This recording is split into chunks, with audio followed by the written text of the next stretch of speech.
તો Vadodara municipal કોર્પોરેશનમાં security કર્મચારીઓની દાદાગીરીનો આરોપ લગાવાયો છે, જેમાં વીએમસીની મુખ્ય કચેરીના મેઇન ગેટ પર ગેટ બંધ કરી હંગામો કરાયો। ત્યારે સામાન્ય સભા ચાલુ હોવા છતાં કોર્પોરેટર અને મીડિયા કર્મીઓને રોકવામાં આવ્યા।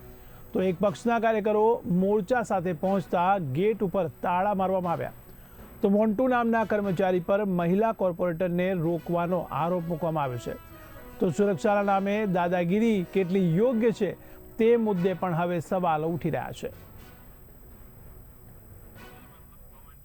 તો સુરક્ષાના નામે દાદાગીરી થઈ રહી છે તેને લઈને હવે સવાલો ઉઠી રહ્યા છે।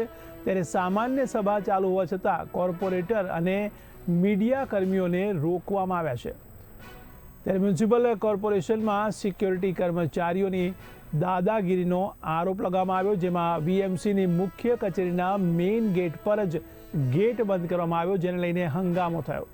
ત્યારે સામાન્ય સભા ચાલુ હોવા છતાં કોર્પોરેટર તેમજ મીડિયા કર્મીઓને રોકવામાં આવ્યા છે। ત્યારે એક પક્ષના કાર્યકરો મોરચા સાથે પહોંચતા જ ગેટ ઉપર તાળા મારવામાં આવ્યા છે। ત્યારે મોન્ટુ નામના કર્મચારી પર મહિલા કોર્પોરેટરને રોકવાનો પણ આરોપ છે। ત્યારે સુરક્ષાના નામે કેટલી દાદાગીરી યોગ્ય છે તે મુદ્દે પણ હવે સવાલો ઉઠી રહ્યા છે।